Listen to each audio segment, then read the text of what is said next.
What is going on, everybody? Welcome in to the Sunday edition of NBA Live here at FTNDaily.com, presented to you as always by Superdraft Daily Fantasy. My name is Zach Grimm, aka Kawaisenberg DFS, here to break down the two-game Super Bowl Sunday slate with all of you lovely people here at FTN, and to do it, the man, not on the marquee today, but still my good buddy, Fast Eddie Fear. Eddie, how you doing?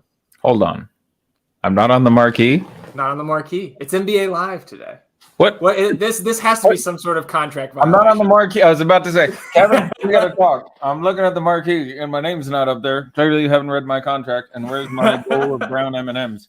Hey, how's it going? Hey, how you doing? Yeah, I hear it's a football day. I am told there is a game going on. It's well. Who are you rooting for, my good friend? I have decided that I'm going to be getting behind the Rams today. My buddy Winky Christ, obviously a huge Rams fan, but also I'm a Steelers fan. So I think that Joe Burrow is going to have Pittsburgh's number for many years to come. And so if we can push some of that Bengals success back a little bit, I'm all for it. Just because, Bengals have been little brother for a long time. Most of my life, with the exception of some Carson Palmer years there, and I think the tides are certainly, or have turned, and I don't think they're turning back in our direction anytime soon. How about you?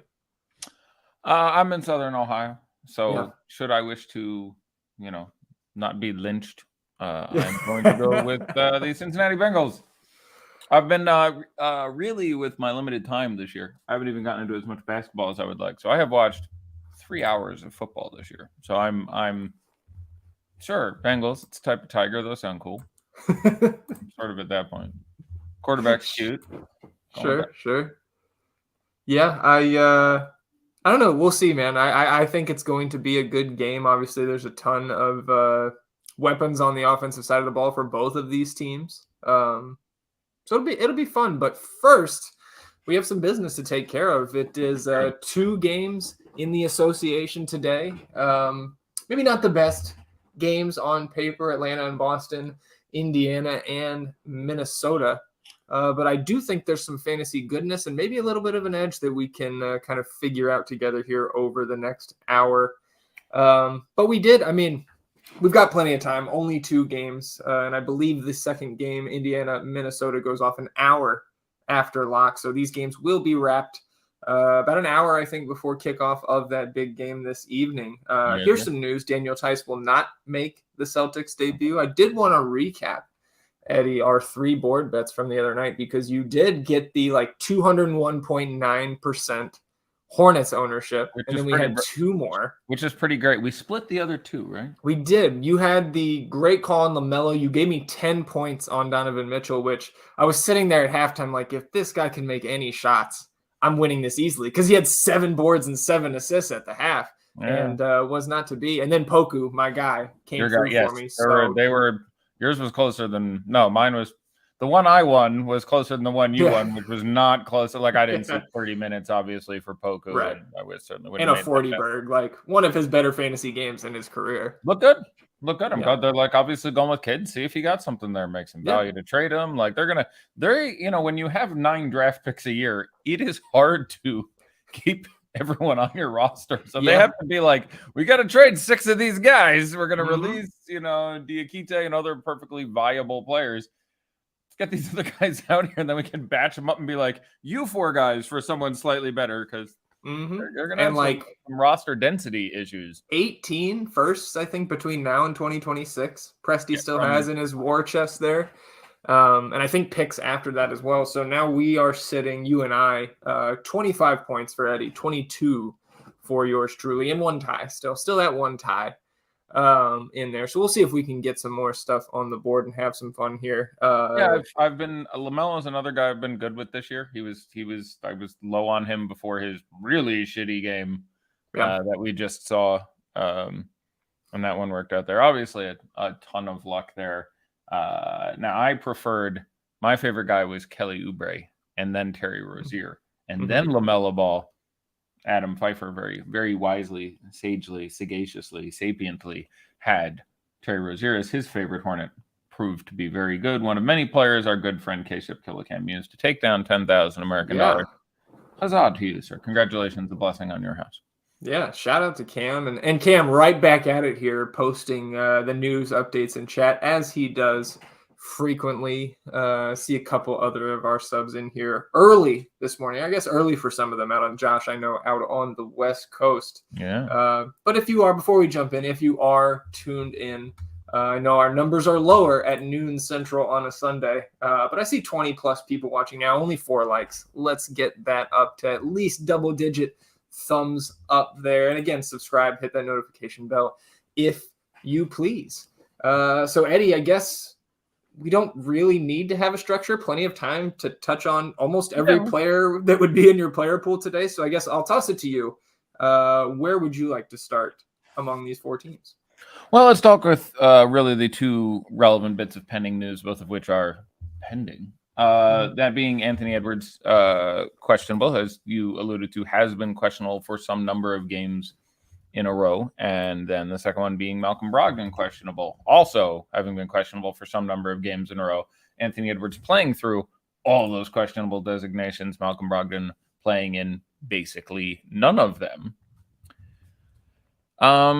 And so when I look at ways to get some sort of edge on this slate, because looking at the raw projections, obviously there is the mess that is the Indiana front court. We are waiting currently on the starting lineup there, which will give us some news. I don't think they make a change. I think they will, assuming Brogdon doesn't start, obviously. I think you're going to see O'Shea and Goga start again as the most likely situation. But there's some variance there. But yeah, it's the later it gets, reacting to those bits of news, if either of them don't go the way it seems like almost everyone assumes, like the most popular team by far is the Pacers. So that's the second game. Second game will be more highly owned. Sort of my gut on the ownership is that the Pacers will end up being somewhat over-owned in a difficult matchup against the Timberwolves. I don't know if they have the harshest matchup on the day. Celtics are actually probably a touch better, but in a difficult matchup that, in theory, by the way, gets worse when you take Anthony Edwards off the court and you get more minutes out of McDaniels and some of their other better defensive players on that team, and that Minnesota looks like it could be very well under-owned, especially after the 2 studs we know are healthy. If Edwards out, you're gonna get a big ass amount of Towns either way. I've seen ownership as low as 30%. I have him closer to half. I don't know exactly how accurate that is. I'm still trying to get a sense of that because it's Super Bowl Sunday. Oddly, many of the people I normally use to derive this information are talking about foosball. So a little tougher for me to feel like I have actionable intelligence as far as the ownership goes. But as I have been quick to point out over the last few weeks, this Pacers team is pretty shitty defensively. And while this Timberwolves team is sort of a 3-horse engine most of the time with a lot of also-rans, obviously, if Edwards out, someone will get the start. Could be McDaniels. I think it's a little more likely it's Malik Beasley. There's going to be some actionable information there. But it strikes me as that the most over-owned team will be the Pacers and the most under-owned team will be the Timberwolves. And I think if you could hope for one thing is you would hope Malcolm Brogdon plays and that just whole team goes to shit. Mm-hmm. Where Brogdon takes enough off Halliburton's cap, who's going to be massively owned and seems to be many experts' top pick today is Tyrese Halliburton, and he's not my top pick as far as like points per dollar and expectation, but he looks very good. But if you get Brogdon in there, certainly some shine could be taken off that play, and then Hield probably moves to the bench, and there's any number of ways the front court can still turn into a mess. Basically, what just happened to Goga, and that he only played 10 minutes in the Cavs game, the more recent Cavs game. They played the Cavs twice in the last 8 days or whatever. In the most recent one, he started and basically played only 10 minutes. Some of it was foul trouble, not really. He had 3 fouls in those 10 minutes, but just wasn't able to handle like Jared Allen. And if you can't handle Jared Allen, you're really going to have trouble handling Karl Anthony Towns. So that's very possible. In the game they played previously this year, they barely shared the court, the two of them. There was a game last year where, due to injury, we did have Goga start against Karl Anthony Towns. He played 25 or 26 minutes, had like number of fantasy points. So that's possible, but now you're dealing with probably a three-headed center rotation where you're going to, again, that's assuming we see Brissett exclusively at the 4. You're probably still going to see, in my opinion, Goga and Tristan Thompson and Jalen Smith getting some center time. I don't think you'll get to O'Shea Brissett at center, but it certainly wouldn't be impossible. Everyone looking for the hot Lou Williams takes. Let me see what I have. Sweet Dick Lou projected for. I imagine on a 2-game slate, my answer is going to be he's fine. Have a good time in GPPs. Minimum price, Lou Williams. Because Delon Wright is back in, like, if Delon Wright wasn't there and healthy, I'd be thrilled with it because he actually ends up playing lots of backup point guard. Now, like, Bogdan ends up playing a lot of point guard and Delon Wright ends up playing a lot of point guard. So he's kind of just shooting guard 2. Right now I have 14 minutes and 11 and a quarter fantasy points. Yeah. Not at all out of play on a 2-game slate. That's obviously you're looking at ways to get different. But yeah. How many minutes for Jalen is popping hard in projection systems? Yeah, Jalen is I think he is less owned than Brissett, and for that reason, I probably slightly prefer him as a play. You can obviously play both. They're very cheap. But I have Jalen for 22 minutes and 22 fantasy points. I have him for exactly a fantasy point a minute at $3,200. That obviously feels pretty good. He is my favorite value play. And then after that, it's sort of a mess of guys after that, depending what you decree as value. Like, a lot of the other value is, close to 5K, like Clint Capella is kind of value, and O'Shea Brissett is 40. So it's, Gellner has apparently approximately the same thing I do. And I feel like that's good. Now, I think there's a lot of variability in there. If Goga's playing well, that's going to fall off. If Brissett is like, there is a chance, not a giant one, but there is a chance that you literally get 12 minutes out of that you get like 12 minutes out of Jalen Smith. I don't think that's likely, but Tristan Thompson played well and closed the last game. So I think we can safely state they're not going to completely expurgate him from the lineup.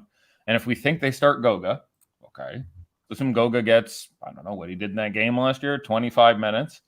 Okay, now we're not kicking Tristan out of the lineup. Let's assume he gets 16 minutes. Okay, that's 7 left at center for Jalen Smith, and then 48 minus whatever you get out of O'Shea Brissett, who we just saw they will run out there for 40 minutes.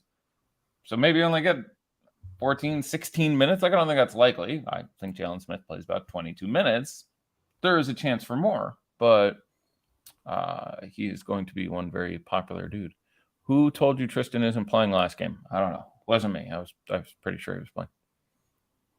Yes, there is, and that's without talking about the Red Rooster, who is still there. Like, I don't think Terry Taylor is going to play significant amounts of time, but there are any number of ways, I guess, a little funky there. So,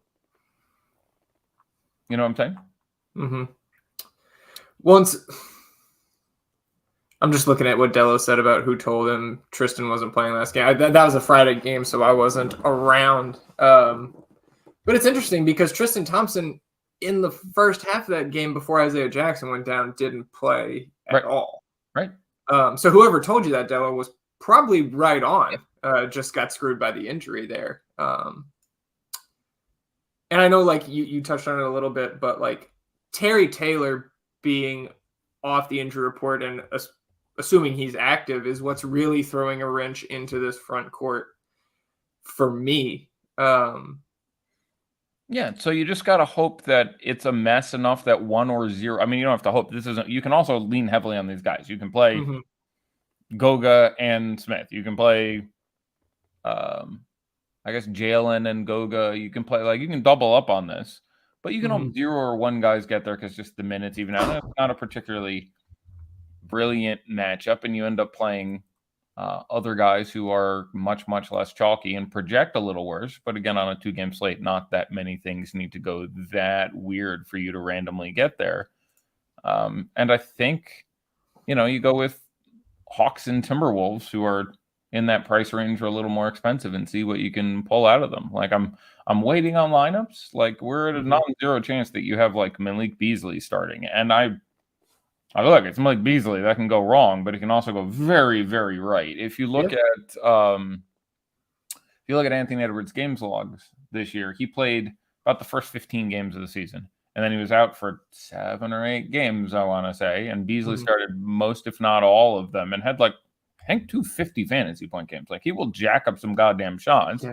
Obviously, there's a lot of usage floating around. So you would have and should have a massive amount of ownership on D'Angelo Russell and a massive amount of ownership on Karl Anthony Towns. And both of those make a ton of sense. But, the other guys you look at here are Jared Vanderbilt, Patrick Beverley. If you're not playing Towns, play Naz Reid. Because Naz Reid's probably going to play 48 minus Towns minutes. So in the event that, if you're not playing Towns in a lineup, Naz Reid at 3,100 project in a great matchup.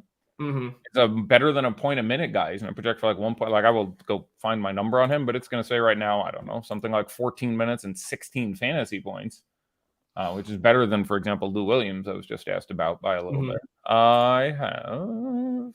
And you can play Naz at the power forward over there on DraftKings. So if you are not playing Karl Anthony Towns, I think Naz Reid makes a ton of sense. For right now, it's sort of sit and wait for news on stuff.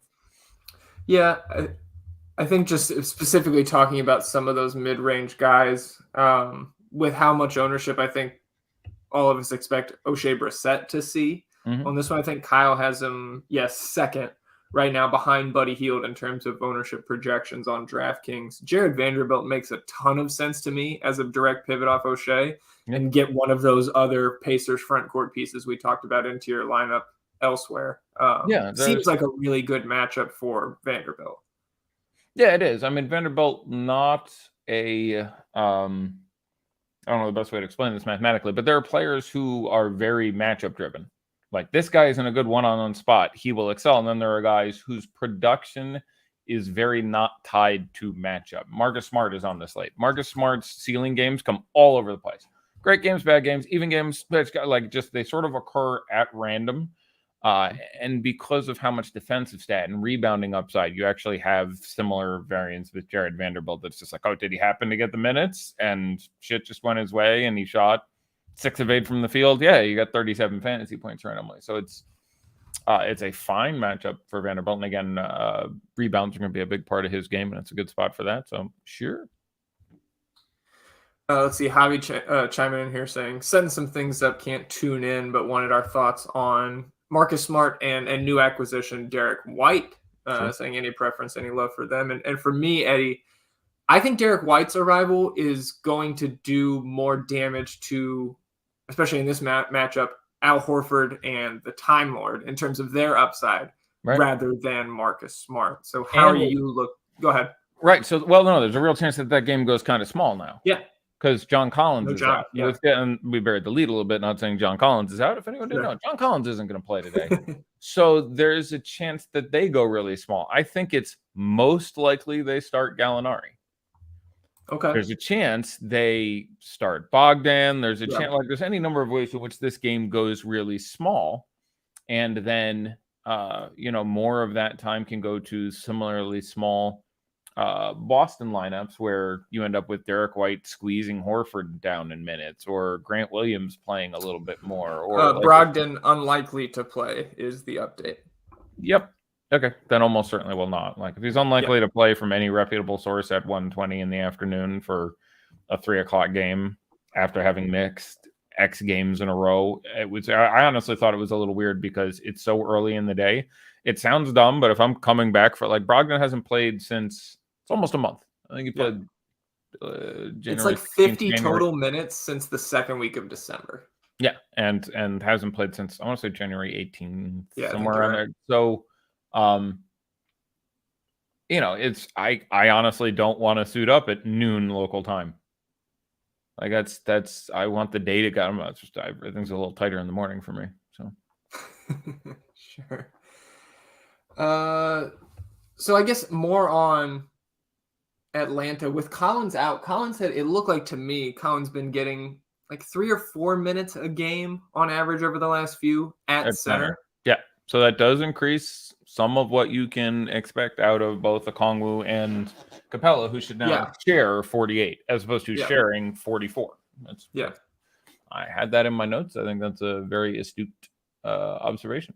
And I think I would prefer, if I'm going to go to one of those centers on the Hawks, I think I would spend up for Capella because it's not really spending up like 5-1 for Clint Capella. Even at I think I had him for 27 minutes. I have him for 25, but okay. And he's still fine. He's the second best Hawk for me, just a scotch behind Trae Young, who gets a fairly difficult spot. There's obviously a ceiling. There's no John Collins like it's Trae Young. Yeah. Do Trae Young things, but the matchup absolutely sucks for Trae. Yeah, it's brutal. I am not a huge fan there. I think I would, if I'm attacking this game with spend ups. Karl Anthony Towns is my favorite spend up on the slate, but if I'm going to get one from this first game, it's certainly coming from Jalen or Tatum for me. If I'm running one lineup rather than Trae, I'd much rather get to that area. We haven't really discussed it too in depth outside of the front court, but the Bogdans, the Herders, even DeAndre Hunter. I think I like the savings on those guys a little bit more than spending up for Trae if I'm just doing a single entry tonight or this afternoon. Yeah, I have nearly identical values and price, per price on Tatum and Brown. This is the third game between the Hawks and the Celtics this year. One of them, Brown didn't play, and Tatum went nuclear and had, 50 or 60 fantasy points, I'm sure. And the other one, they both played. I think Brown outscored Tatum by a little bit. They both had 40, 45 fantasy points, somewhere in that range. Again, that's a pretty small sample size, but for $1,000 cheaper, it's nice that they both play small forward, which is a little sticky to fill. I think I mildly prefer Brown, but I do think I prefer either of them over Trae at his price, and I like getting to one of the other secondary Hawks pieces. Or two. Like you can play Capella, and I think DeAndre Hunter is the best sort of point per dollar of the other ones, but I also expect him to be the highest owned. We should be getting a lineup, I would think, in 3 minutes or so. So we will find out, are they starting Gallinari in that last spot, or are they doing something a little more interesting with the lineup? I expect the supplemental pieces to be owned probably Hunter, Bogdanovich, Horder, assuming we don't get Gallinari news, but that's all going to go a little crazy once we get that news. So once we get that, I should be able to reproject and come in with that a little more reasonably. You think it's a 0% chance that they could start Onyeka Okongwu at the 4 here? Yes. Okay. Just making sure, since we have the time. I mean, zero is a big. But zero is a big thing to say. I would give you would be shocked. I would give 50 to 1 against it. There's just no reason for them to do it because they have a couple other guys that can just defend it, and you don't need someone super big to guard Horford. Right. So Capella is going to guard Bob Williams, and you can put DeAndre Hunter perfectly equitably on Horford. So it would be very strange for me. It's also not a very Nate thing to do. So you could see it. I would be pretty surprised if you saw him start there. And obviously you can just start Gallo there. So true. Terry Taylor is confirmed in after being removed from the injury report yesterday. Good for him. Following up on a previous tweet about the potential rotation options in the absence, Nate McMillan just said Danilo Gallinari will get more minutes, and the Hawks may use some at the 4. Also said we may see 2 bigs at some point. Well, I guess, I would really want to watch that source. I haven't seen that, and that's from almost an hour ago. I hadn't seen them. Brad Rowland may see 2 bigs. So I would say a couple things here. One, He's obviously considering going big there against the Celtics team that runs two sort of quasi centers. But I would agree there that pretty much clarifies that my statement they will not start both of them is definitely accurate. Because if you're saying we may see two bigs, he's not going to start the two bigs, hence Okongwu isn't going to start. We will see more Gallo at the 4. That was obviously expected. They may use some Hunter at the 4. I just alluded to that. He's certainly a guy you can put on Horford. So that confirms what I expected, but appreciate that drop there. I do not want. Yeah. I do not. Does that make you think that maybe you see some gorgeous dong in this one? Like he of the 26.5 DK points in his last 12 minutes, doing his best gorgeous dong work there. 3K flat center only. I don't think he's an option for us in our lineups today, but if he's going to enter this rotation at all, it's certainly going to take a little bit of the shine off some of these guys. Yeah, it's a tough matchup across the round. Like it's funny if you look at there's some clarification there, seeing two bigs, Okongwu and Capella together. Yep. But mentioned a possibility. Right. So, they have tried it in the past. I do think it is really worth, like, I prefer Capella. I do think it is worth pointing out that there is some chance that instead of getting 44 minutes collectively, those guys now apparently get 52. That's a really relevant number there. Javi says he's going to avoid altogether except Capella maybe. That's too strong for me. Like there's only 4 teams. It is very difficult for me to completely eschew. Like when you say avoid altogether, he's referring to Delo's comment, which was, I think I want Jalen or Tatum. So it seems like Javi's saying he's going to, like, I don't know how you. No, I think he's responding to just the tweet that Delo posted. Because Delo posted the Kirshner tweet there. Yeah, that seems like too much for me. These guys all rank pretty well. Like in the context of the full slate, talking about the Hawks, I have, like, none of them are brilliant, and you don't need tons of them, but like most of the team ranks between the 10th and 20th best plays. So it'd be weird for me to completely eschew the team. They do have what I think is fair to say is the toughest possible matchup, but you are looking at usage bonuses for obviously Trey, but also for Hunter and Bogdan and Hoyer. Like those guys have to end up taking some shots and potentially get a couple other minutes. Can you play Brisket and Smith together? Yes, you can. They're both so cheap that obviously you can play them both together. There is simply, like, they negatively correlate really badly. Like, there is a chance they collectively play 48 minutes of power forward, and that's it. I don't think that's likely. I think one of them, most likely Smith, plays some time at center as well, but they probably correlate worse than almost any other 2 players on the slate. They, interestingly enough, Eddie, shared a lot more court time in the first half of last game. Compared to the second. The second half, they only shared 3 minutes together, whereas in the first half, it looks like Jalen, there's a minute 45, so like over 5 minutes together in the first half. Yeah, a lot of that had to do, again, with the injuries that beset them towards the end of the first half. And Goga, just getting torched. Indeed. Let's see. Blazing Trails asking, would you lean Smart and Horford? Horford? Or Brown and Gallo? It's definitely the second one for me. I'm not super high on Horford or the Time Lord today because of what I think Derek White's arrival means for that rotation. Pick one, Brisket or Smith, whoever starts. Smith isn't going to start. And Brissett is, they could start. Again, I would put your odds there, not at maybe 2%, like I said, on the Okongwu Capella, though I'd say that is now 0. I'd say that's like 7%, but I'd be really surprised if, especially in this matchup, they randomly started Jalen Smith. So Brissett is going to start. If I had to pick one, I don't know at this prices.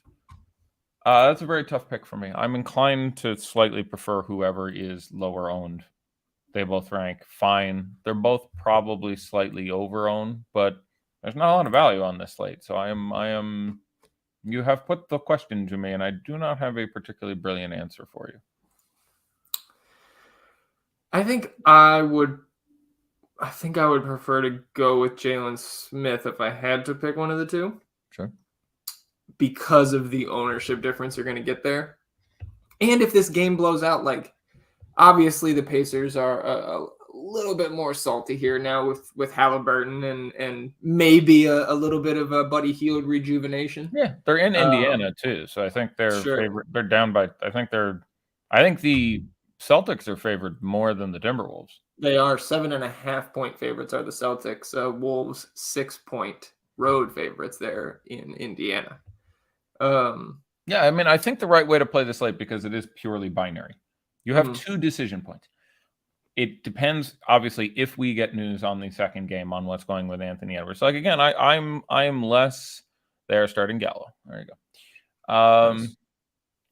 And like it is a legit bad matchup for Gallo. Did they do that last game? Was that on Friday? They put Hunter to the bench? I don't think they did that in the last game. Yeah. I expected Hunter to start almost certainly. That's very interesting for me. I mean, when you just get run by the Spurs without Derek White, maybe that's Spurs some changes there. No pun intended. Jesus. Yeah, that pun was brutal. Ooh, that hurts. I do not believe. Yeah, Hunter started the last game. Okay, thank you. I was about to say. I think. Yeah, played 26 in the start. I expected him to if you said I'd have been at 95% again. I'm very surprised they don't start him there. So it's got to do with. All right, so it's bad for Okongwu because the reason they're doing it ostensibly is to have a defensive out there and to cover more time at the 4. So they can start Porter and Bogdanovich at the 3. So it's bad for Capella a little bit, Okongwu a little bit more, because it is less likely we get the 52 minutes we are hoping for there, which is the reason they're running him in the back there. Not hugely actionable. I don't know what to do with it.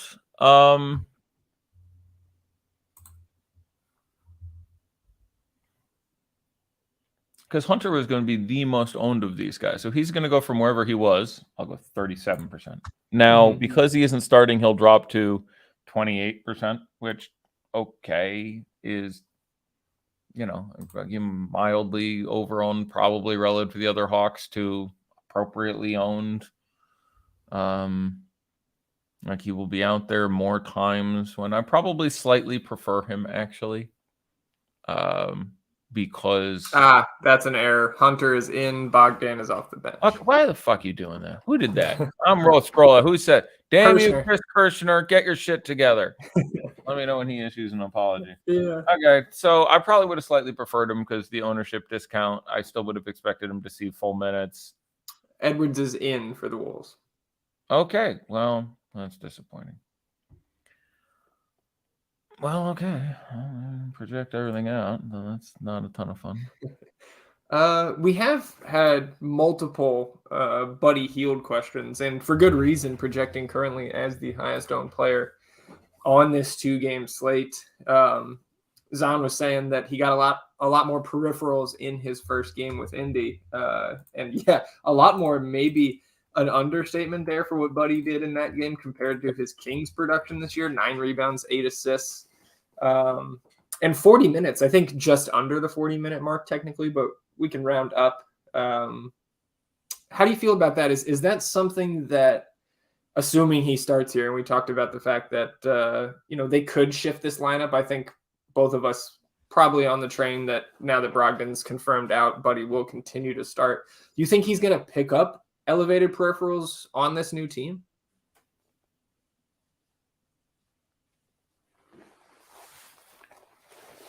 The Celtics will start Smart, Brown, Tatum, Horford, Time Lord. No surprises there. Not marginally. I will take the under on whatever the hell he hit. I think it was 9 rebounds and 8 assists. Yeah. Yeah, he's going to be 68% owned or some fairly absurd number. He's guard forward eligible. He's cheap. Without Brogdon, he plays, I think I'm 38 minutes projected. It is Buddy Hield.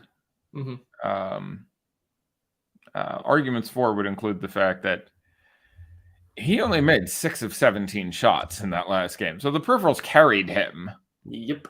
Yeah, he was not good. 40 minutes and 40 DK, but 17 combined rebounds and assists. Like 16 points on 17 shots is not good, folks. Yeah, I mean, the matchup is not particularly ideal. There is some questions here. You know, how much he gets Pat Bev. Probably if I am building a single lineup, I am trying not to play Hield and Halliburton and not to play Karl Anthony Towns. Play Naz Reid. Find ways to spend the rest of the money alongside. You also play D'Angelo Russell or Anthony Edwards in that lineup, by the way, who is playing and starting and is not going to be owned as much as he should be. There's obviously some extra risk there. His knee is sore. But it's probably where I end up landing. Like, Hield projects brilliantly. He is close to my best projected guy on the slate. I have a feeling he's a hair behind Karl Anthony Towns as far as buy price. Would you rather? It seems like the easiest pivot there. Same team, only $100 more. Guard forward eligible as well. Yeah, is that where you're going? Because he's also picking up some significant ownership, over 40% in Kyle's latest run. Yeah, I think that's a little high, but I think that's the obvious pivot. It is difficult to play. It's really interesting. I'm tinkering around with a lineup, trying to think of what I'm actually trying to get to there. Yeah, you've got Marcus Smart there, 5'9". Derek White 5'5". Yeah. I don't know if Derek White continues to be quite as effective as he's been, and it's like I said that for years about him. I know you were happy when they moved him. That was, great for both sides, I think. Am I okay with going Edwards, D'Lo, and Naz? Yeah, certainly. They have the best matchup on the slate, I think. Yeah. Certainly, Naz you almost don't count. Like you're going the Towns gets in some sort of trouble lineup.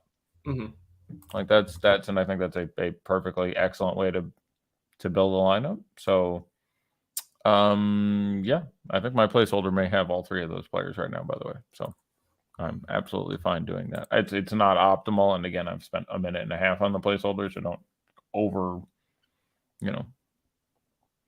react to that which I am saying. But you see they also moved a 2028 first round swap option in that Derek White deal? I did not. That's not no value. I would love to see the Celtics be the worst team in the league in 2027. Yeah, that would work well for you. Unlikely. They don't tend to bottom out as a team, but yeah, we'll see. It's funny because 2027 is when the Spurs are going to win their next title. So win the championship, get a top 3 pick. It'll be fun. Yeah, I feel like I want to talk more about Minnesota just because, I feel like they really end up under-owned in a lot of ways. I think everyone is going to have their highest owned team be the Pacers. And again, we won't unfortunately get this on ownership show because I don't think you and I are going to hang out for another hour. No. But do Halliburton and Duarte negatively correlate? No, not to a meaningful degree. I could spend an hour doing a projection to figure out if they slightly negatively or slightly positively correlate. I have a feeling it's the second one. Obviously, they're sharing scoring. There's a lot going on there, but there's only 2 games, so the team correlation bonus of odds of just being in the better game becomes more relevant, and so not massively significantly in any case. Sure. Keep in mind, there are 4. If you're playing on DraftKings, you get 8 players. There are 4 teams. So when you're like, do these 2 guys negatively correlate? You should have an average of 2 players per team. That is the average number of players per team. So to overstack a team in theory is a third guy. Yeah. Like if you're like, I have two guys, do they negatively correlate? Well, you should average two guys per team, and there's just a sort of a net dark energy thing there. Time Lord. Yeah, I mean it's a shit matchup for Time Lord. But again, it's a 2-game goddamn slate. Like there are only so many centers. So you're just in like I prefer to play like fun Capella, but you know what I mean? I prefer getting to Naz Reid, but you know what I'm saying? Like it's sort of at that point for me. Yeah. Yeah, I mean, and also just the way I would be like, I understand the logic behind the Towns fade in one lineup, like you're saying earlier, and getting that Naz Reid play in there, but Towns against this front court, man, like he's the first guy I'm clicking in terms of a spend up today. Yeah, especially since he's not like the top owned guy on the slate or anything like that. Yeah, I have a fun placeholder. I will read after lock that I think is a lot of fun. But yeah, you can absolutely run Time Lord. You think you'd rather play Towns with Reid? I don't have an issue with you playing Towns with Reid. I would rather play Reid without Towns. When's the last time they overlapped any minutes? I feel like that does not happen anymore. It may have happened and I missed it. If it did, it was not much and not like I don't know. I can't think of it happening. Yeah. Yeah, certainly not recently. And the Towns minutes, absent like when they blew the doors off the Kings last week. I mean, the Towns minutes are so solid right now. Yeah. Duarte and Hield together. I'm doing it on level. Let's ride. Yeah, my placeholder has 2 Pacers in there, Halliburton and Hield, because I need the $100.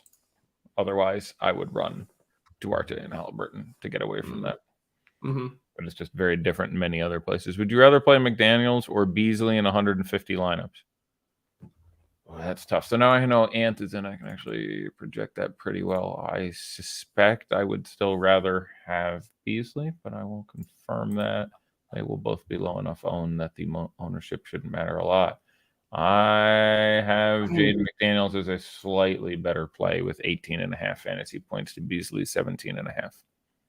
We have the same lineup, Della says. We will see. I will read it out in 16 minutes, and you can let me know. I feel like the fantasy point ceiling there is with Malik Beasley just because of how hot he can get from the field. Sure. But the minutes upside is certainly with Jaden. Exceeded 30 fantasy points in 2 of his last 5, and neither of those were blowouts. Yeah. He's been very up and down over the last 6 to 8 weeks compared to the first, year and month of his career.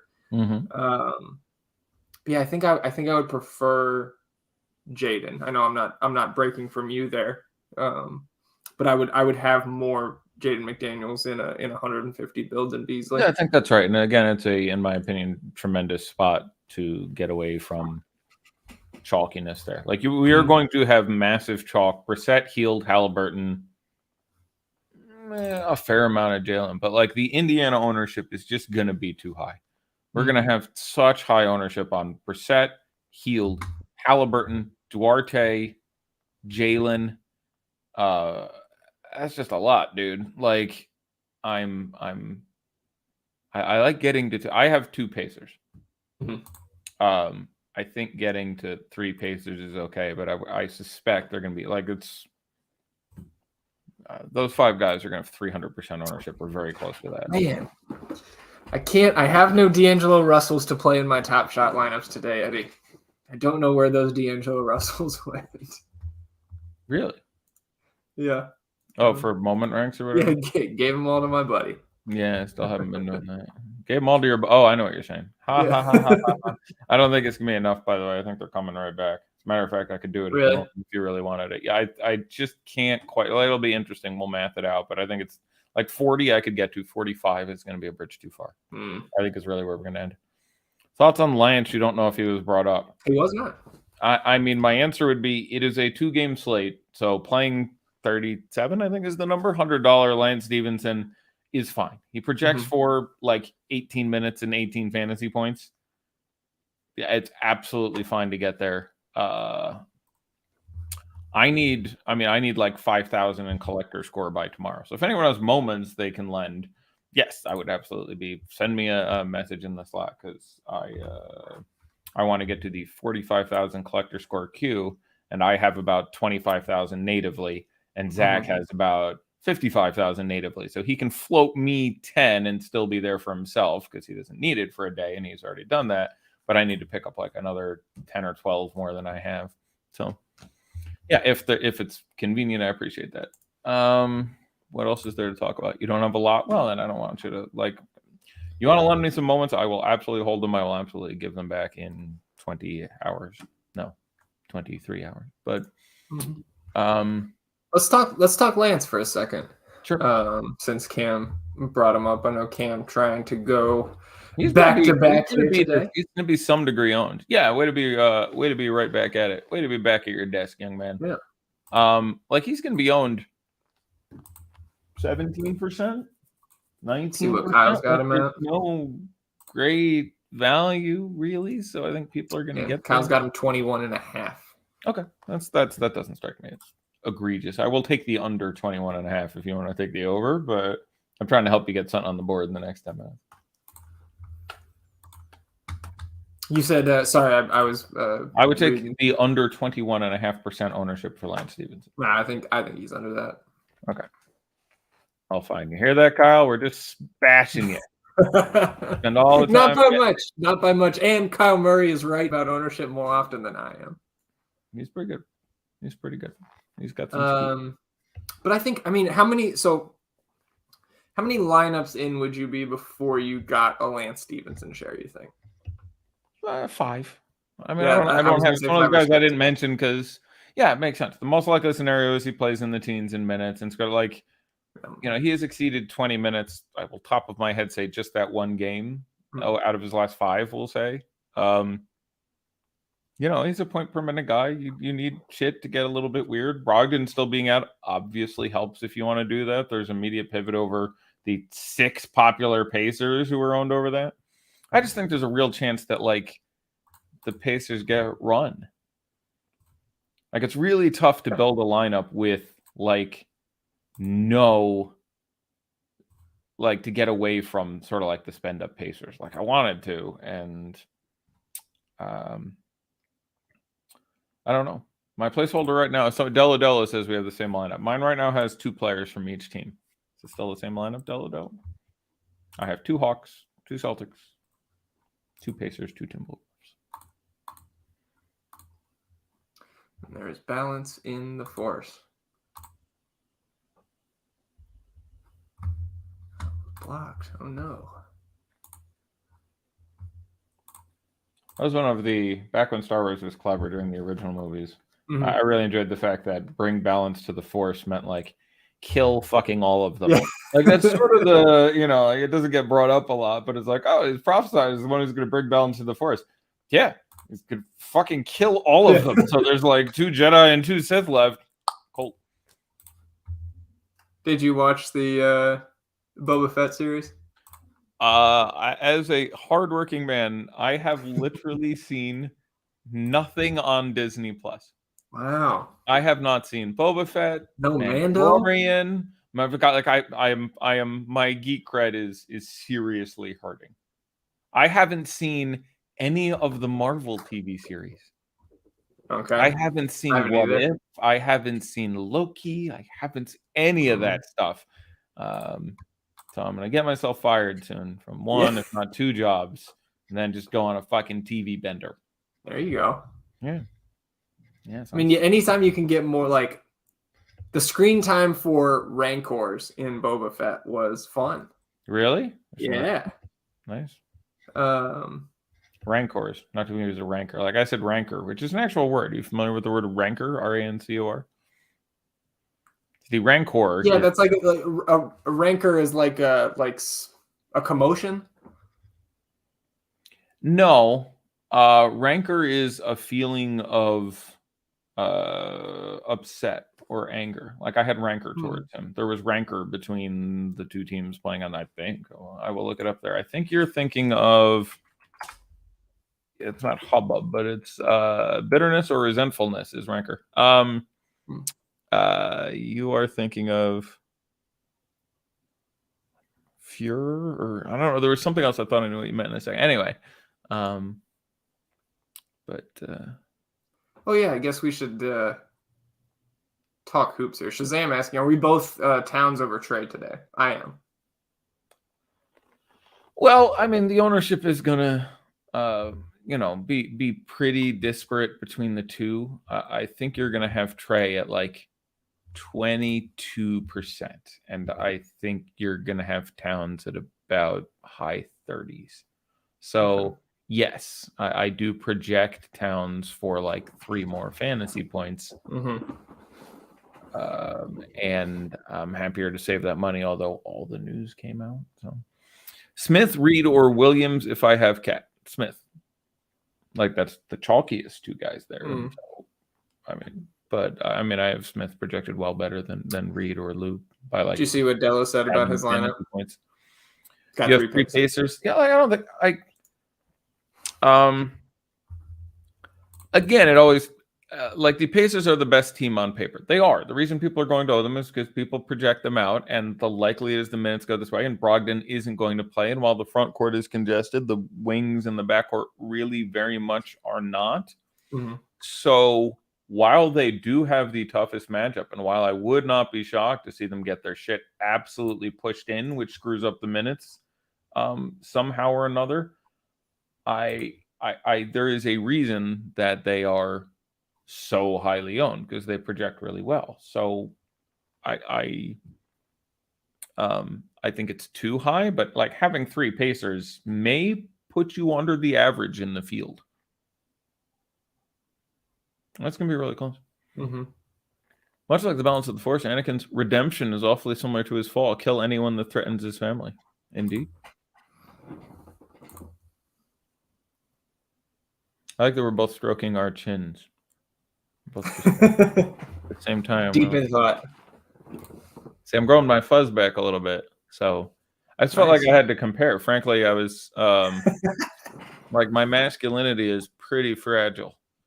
So, being like, I've spent years, especially next to you, being like the rugged, older, like I was the lumberjack on the show, and you were the pretty boy.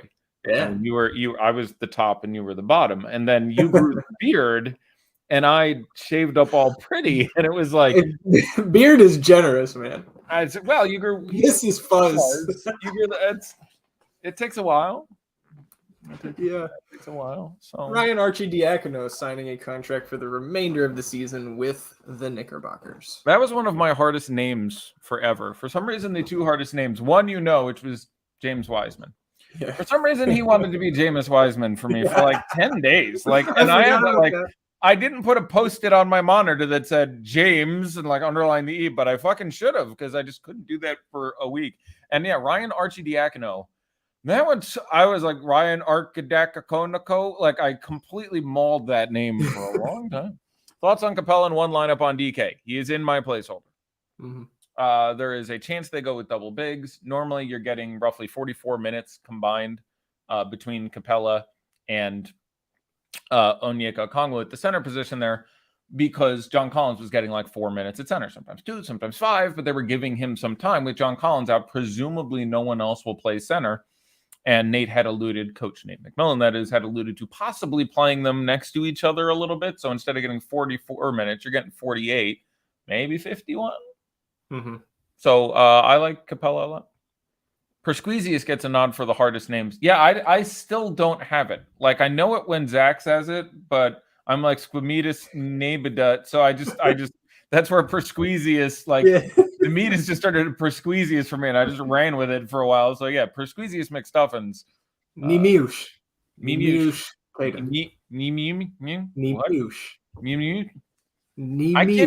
I can't decide if your first consonant there is an N or an M. M. Oh, the first one? Oh, N. And then it's an M. Right. Nimiush. Nimush. Yes. Ida. Knights who say knee, me, oosh. I don't know what I can reference for oosh, but Nimush. the latter part of whoosh. Nimush. I didn't think I could get a Knights who say knee reference in on the show today. Gallo or Brissett? That's pretty good. What do they say after that? They were no longer the Knights who say knee. Now we are the Knights who say. I don't know, man. It's been a long time since I saw that movie. I don't know it either. Like, it's. We are no longer. That's a pretty good off the top of my head Knights who say knee impression. I've never tried that one before. We are no longer the Knights who say knee. We are now the Knights who say.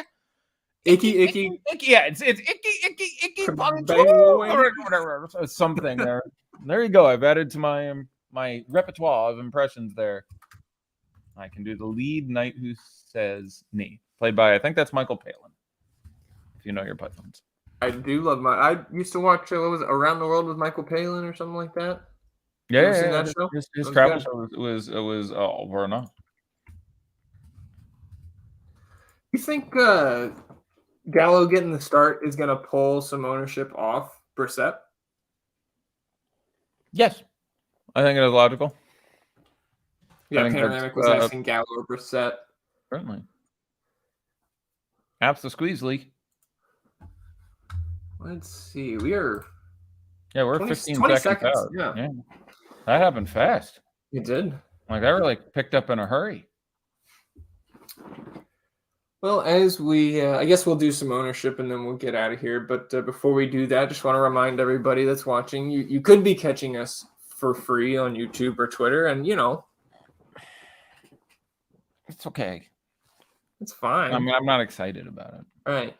But what will excite Eddie and please me very much is you coming over to join us here at FTN Daily. You can get in for a month $49.99 for the NBA package, but you can use the promo code FTNTV, all one word, and that gets you 15% off. So I'm talking to you, Ryan, Billy, Eric, Antoine, Skeets McGee. Are you calling up people in the YouTube chat? I am. Jesus Christ. Going hard. And as an aside, Eddie, brand account, no giveaway today. No giveaways today, but certainly down the road. And a lot of times when we do giveaways there, brand account, we will limit them to just our subscribers in the FTN Daily Discord channel. So that is part of the NBA package here. You also get access to the optimizer with late swap capability, Kyle Murray's proprietary player and ownership projections, Eddie and mine's ranks. You get access to all the tools here, all your industry standards, plus some of the unique tools here at FTN, like our game environment tool, our advanced DVP tool, all that $49.99. Use the promo code FTNTV, all one word, for 15% off. And when you join, get in that Discord, tag Eddie, tag myself.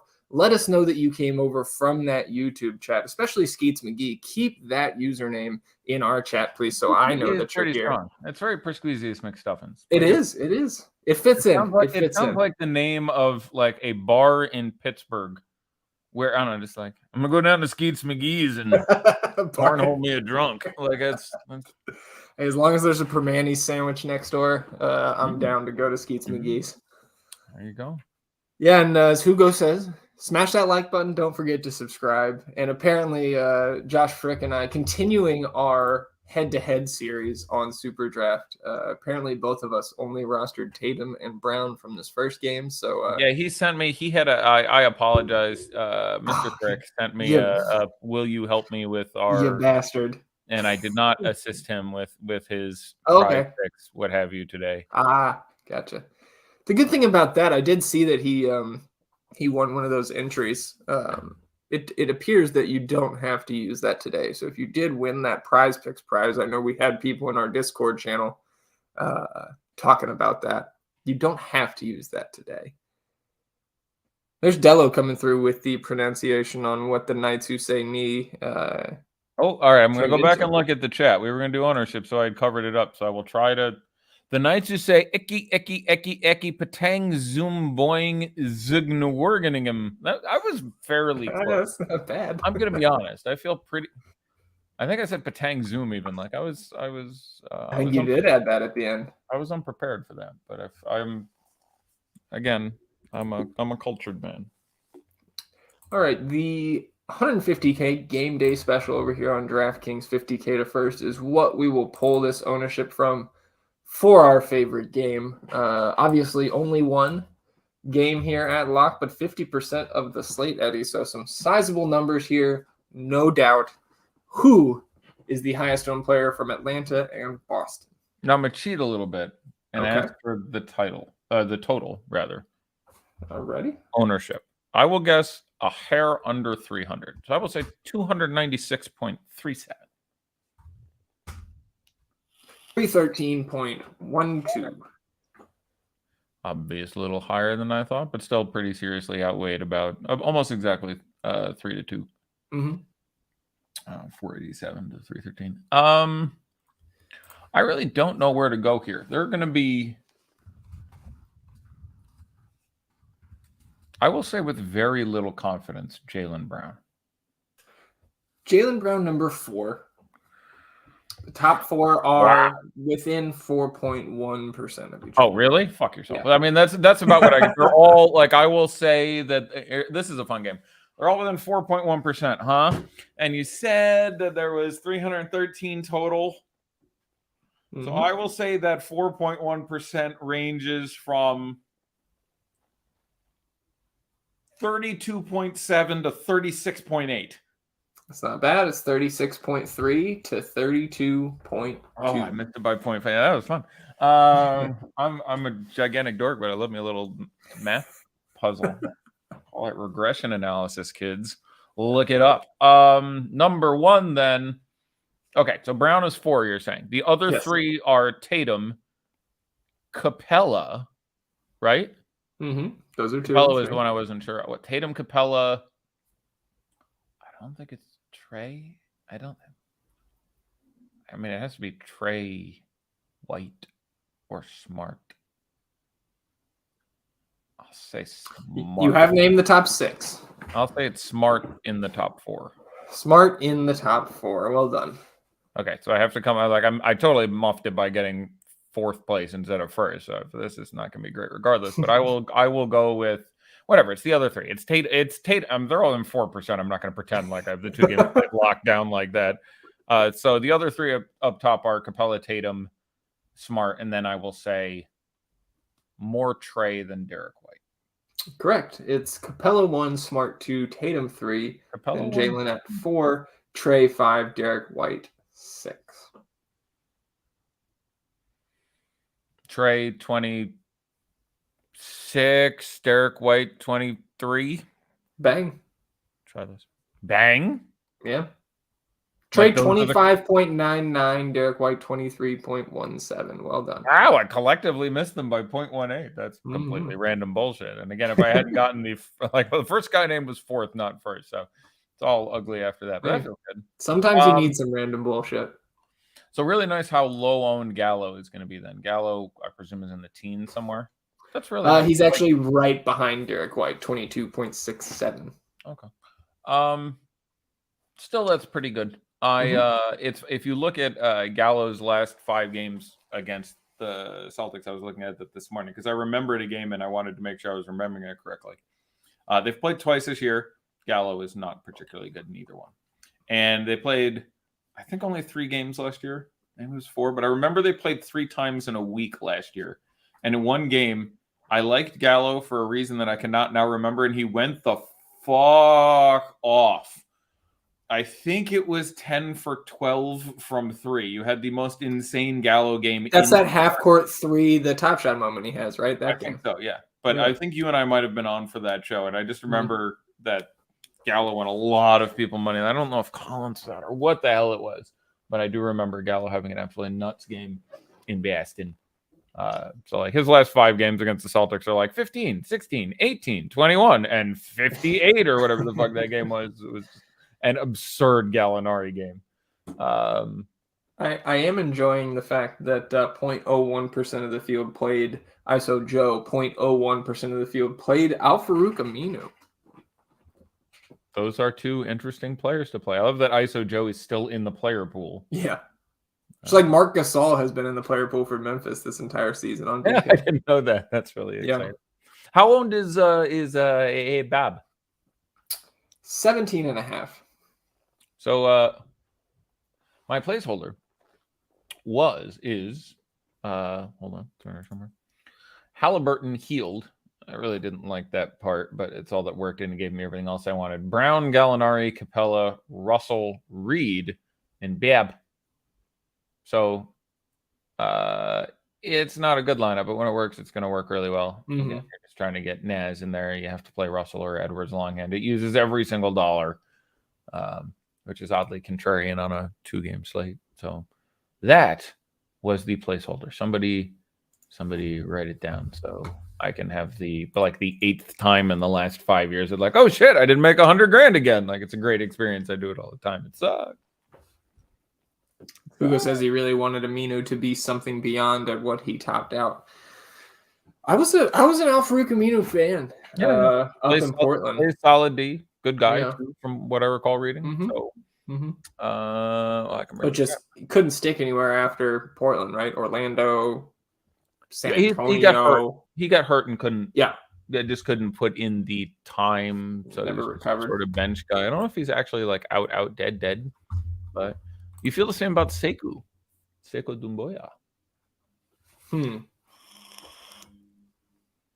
At least Aminu, though, Josh, was a passable rotation piece at worst for multiple seasons for the Blazers. Like, Sekou has never got it going. Yeah, he's there were a couple games, but not generally someone who has expressed a ton of upside.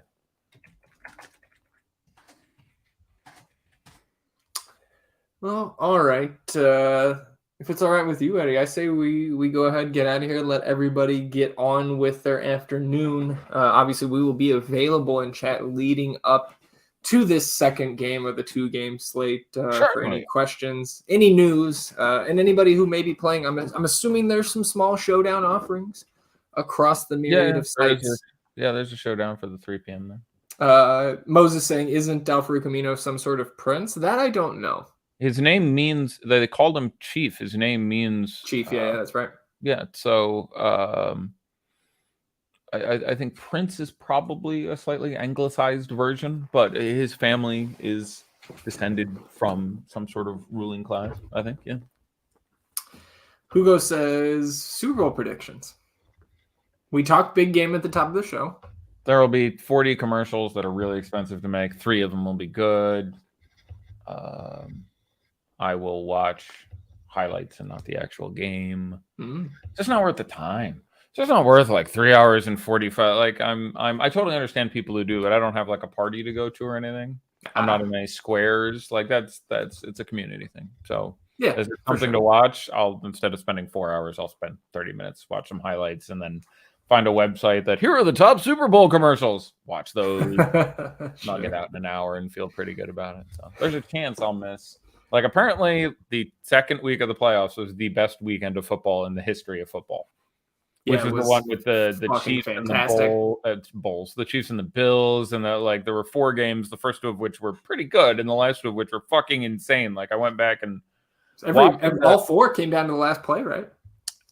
Or very close to it. Yeah. I remember watching the there could have been kneel downs in one or something. But anyway, I remember watching the odds of winning in, I think it was the Bills and Chiefs game over the last 4 minutes. And literally, so they have that graph where here's the 50% chance, and as one team pulls ahead, it goes up a little and it goes down. So if you're in the third quarter today and Minnesota's winning, it'll say 82%, and it wiggles around. And literally the last, whatever it was, 3.5 minutes of that game, it looks like this. It's the Chiefs are 99% to win. The Bills are 99% to win. The Chiefs are 99% to win. The Bills are 99%. It's just an absolutely insanely frenetic ending to that game. Funny enough, that's exactly what Adam Pfeiffer's heart rate looked like at the end of that game as well. That's good.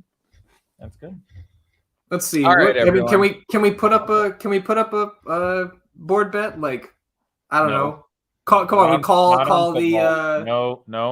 I will not. What color the Gatorade's going to be? If you want to bet something on that, that's fine. It is not a board point. There's no way with you and I doing 100 shows this year and putting 100 bets on the board for basketball that I don't know fuck all about it. And it's like, if you want to bet a Top Shot moment, you want to bet a foot massage, knock yourself out. I'll consider that, but I'm not sullying the sanctity of the board. Pat Connaughton will undergo surgery to repair a fracture in his right hand, expected to return to the lineup before the end of the season. And Brogdon, as expected, ruled out officially. Yeah, that sounds about right. Keep an eye out, by the way, for Top Shot Challenge.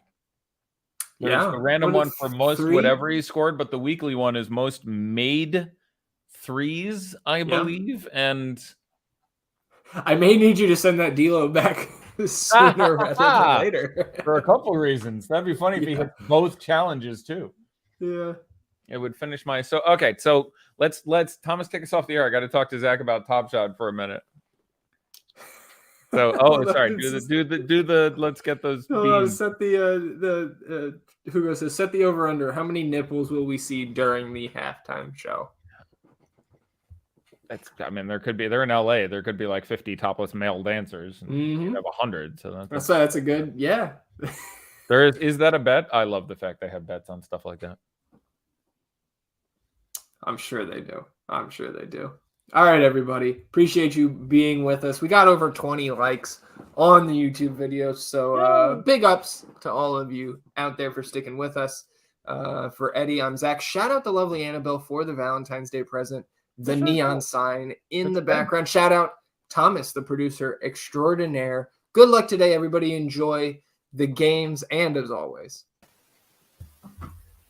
let's get these beans.